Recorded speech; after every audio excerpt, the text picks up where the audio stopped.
उत्तर प्रदेश के मुख्यमंत्री हरिद्वार के दौरे के लिए 2 दिन के लिए जाते हैं और उसी दौरान वहाँ गंगा के किनारे बने एक सर्किट हाउस में उनको ठहराया जाता है।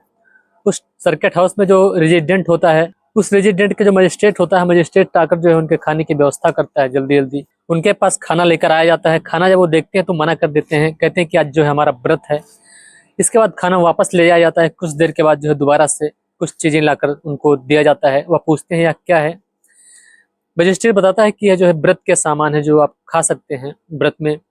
अब जो है जो मुख्यमंत्री होते हैं सारा जो है खाना वगैरह कुछ खाते हैं। वहाँ पर कुछ साथ जो उनके सहयोगी थे, जो उनके काफिले के लोग थे, वह भी खाते हैं। और फिर जब 2 दिन के बाद वो वहां से जाने लगते हैं और जाते समय जैसे वह ट्रेन में बैठे थे तभी उनको याद आता है कि उन्होंने जो खाना खाया था उस खाने की जो है बिल भी चुकानी है।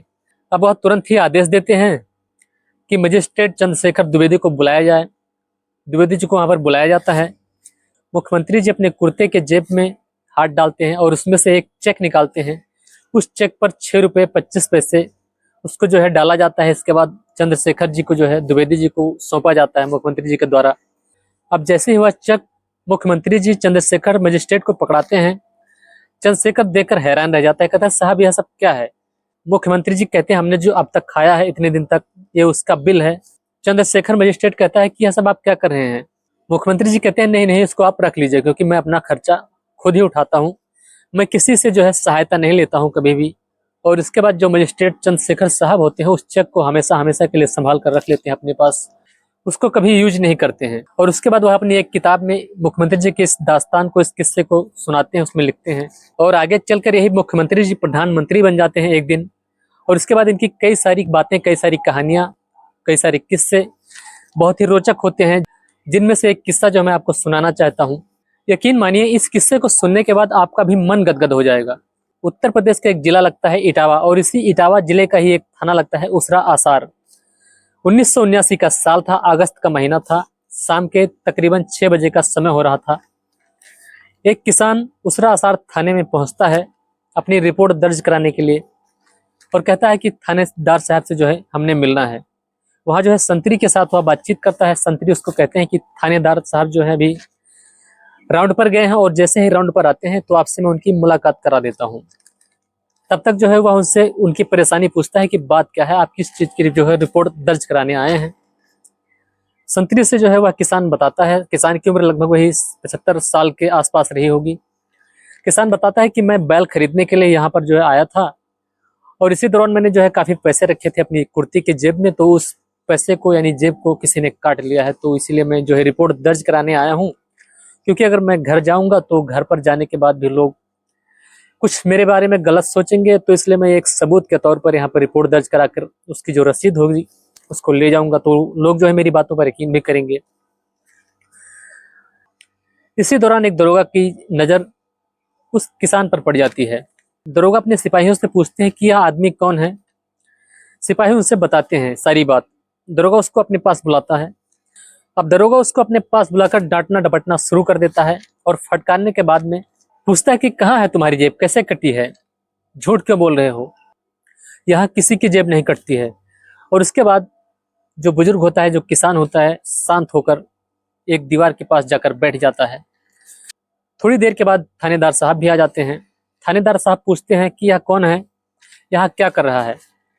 सिपाही उनसे सारी बात बताते हैं। थानेदार साहब उसको अपने पास बुलाते हैं और उसके बाद उसको डांटते फटकारते उसको कहते हैं बाहर निकल जाओ यहाँ से और घर चले जाओ।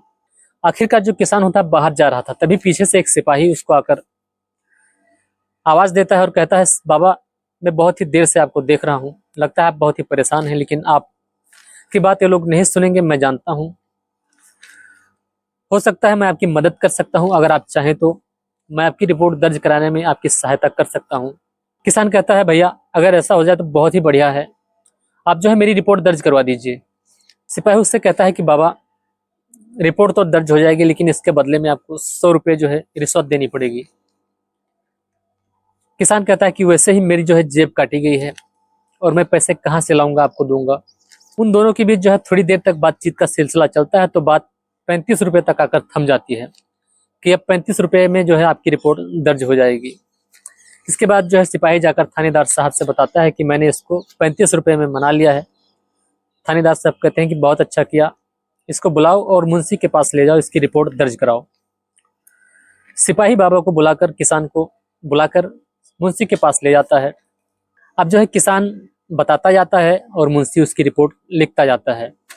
जब रिपोर्ट लिख दी जाती है तो स्टैम्प पैड जो होता है, जिससे स्याही होती है, इंक होती है, अंगूठा लगाया जाता है। मुंशी जी जो है किसान की तरफ वह स्टैम्प पैड बढ़ाते हैं और कहते हैं बाबा इसमें अंगूठा लगाओ। किसान कहता है मैं अंगूठा नहीं लगाऊंगा बल्कि हस्ताक्षर करूंगा। अब मुंशी जी जो है उसको पेन थमा देते हैं। किसान स्टैम्प पैड भी ले लेता है और पेन भी ले लेता है। इसके बाद उस रिपोर्ट पर जो मुंशी साहब ने लिखा था उस पर जो अपना हस्ताक्षर करता है और तुरंत ही अपने जेब से, अपने कुर्ते की जेब में हाथ डालता है, उसमें से एक मोहर निकालता है और स्टैम्प पैड पर लगाकर स्याही और उस पन्ने पर जिस पर उसकी रिपोर्ट दर्ज की गई थी उस पर मोहर का ठप्पा लगा देता है। मुंशी यह सब देख रहा था और हैरान हो रहा था, यह मोहर का ठप्पा क्यों लगा रहा है इसमें। इसके बाद जो है उस रिपोर्ट को किसान मुंशी जी को थमा देता है। मुंशी जी उस मोहर को गौर से देखते हैं तो हस्ताक्षर में लिखा हुआ था चौधरी चरण सिंह, और उस पर जो मोहर लगा हुआ था, मोहर पर लिखा था प्रधानमंत्री भारत सरकार, नई दिल्ली। यह देखकर एक बार तो आश्चर्य में पड़ जाता है मुंशी और सोचने लगता है कि इतना बड़ा आदमी आखिरकार हमारे थाने में रिपोर्ट दर्ज कराने कैसे आ सकता है या कैसे हो सकता है। अब यह बात धीरे धीरे थाने में ही नहीं बल्कि पूरे शहर में, पूरे प्रदेश और पूरे देश में फैल जाती है। और आप सोच लीजिए फिर उस समय उस थाने में और थाने के कर्मचारियों का क्या हाल रहा होगा, स्वतः ही आप अंदाजा लगा सकते हैं। जब खबर पूरे देश में फैल जाती है तो लोग सोचने पर मजबूर हो जाते हैं कि आखिरकार एक प्रधानमंत्री और एक थाने में जाकर रिपोर्ट दर्ज करा रहा है और उससे 35 रुपए की रिश्वत ली जा रही है। और जब बात 35 रुपए की रिश्वत की आती है तो पूरे देश में हड़कंप मच जाता है। दरअसल उनके साथ जो काफिला होता है, काफिले को उन्होंने समझा बुझाकर यह कहकर कि इस थाने से, इस इलाके से हमारे पास कई बार जो है शिकायत आ चुकी है कि यहाँ के जो थानेदार साहब हैं रिश्वत लेते हैं, तो इसलिए हमको यहाँ पर जाना है और चोरी छुपे जाना है। तो इस बात की खबर किसी को होनी नहीं चाहिए, किसी को भनक नहीं होना चाहिए। उनको अपनी जो उनके साथ काफिला होता है, जो उनके सुरक्षा कर्मी होते हैं, उनको समझा बुझाकर, खैर वह तो कोशिश करते हैं कि उनके जो प्रधानमंत्री हैं तो उनको ऐसे ना छोड़ा जाए, लेकिन जब उनको समझाते हैं, सारी बात बताते हैं तो मान जाते हैं और इधर उधर जो है छितर बितर हो जाते हैं सारे लोग।